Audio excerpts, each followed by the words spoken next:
All right, hello again, guys. This is my second upload for Module 6 Differentiating for All Students assignment. This is the second of my two course resources. So the first I looked at was a PowerPoint.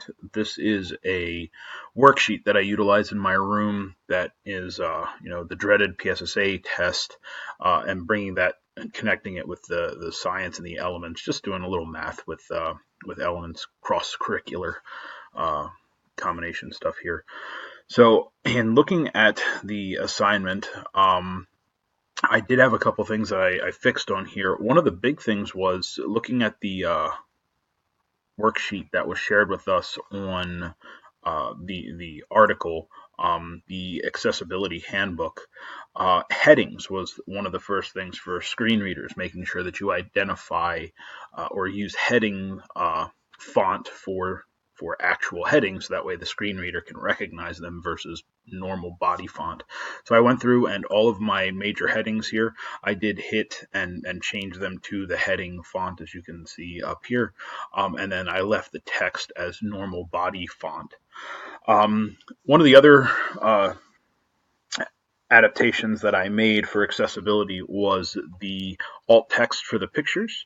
If I do open this, go to Format Picture, over to Alt Text, you can see I have an image of human silhouettes. The image shows different percentages of elements that make up the human bodies. So then I have the breakdown of what they're expressing in the picture. This too is located here on the paper, so that's just a visual to go along with it. But having the alt text there would allow a screen reader to display more information about what's on that picture. One of the other major things that I did was the font on this paper was all in 10-point font, and I adjusted that to make it a little bit larger to accommodate for visual impairment. This past year, I actually had a student in my classroom that had a significant visual impairment, so everything had to be at a 14-point font or larger. So that's one of the adjustments we made to make sure we could help get the content to her.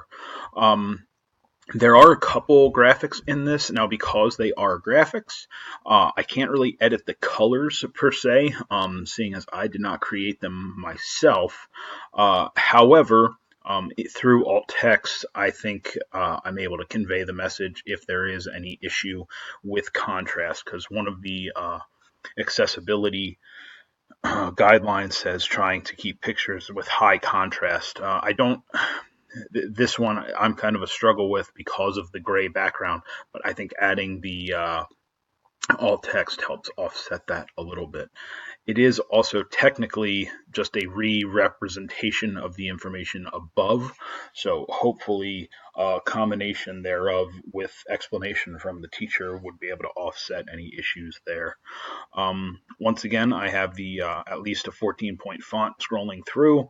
The last portion here, these questions, I went through and tried to clean up any symbols. The one thing I'm not sure about with screen readers is if they will read a percent symbol. I'm assuming they will, so that I left those in there. Where it had the degree symbol, I did change or write out degree for that aspect, just in case it has a hard time reading the degree symbol. This picture too, I did put in alt text to make sure that the different components of the Earth's crust are accounted for and within the alt text. That way, if the student struggles reading those different hashes and shade marks, they would be able to comprehend what is being displayed within that chart.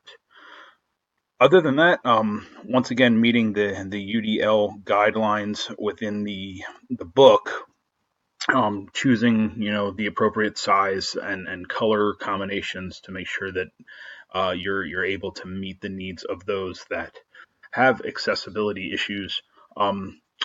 Tend to help everybody involved. So the UDL version or a principle behind making sure you're meeting the need of the specific intended target also helps the other students within the class.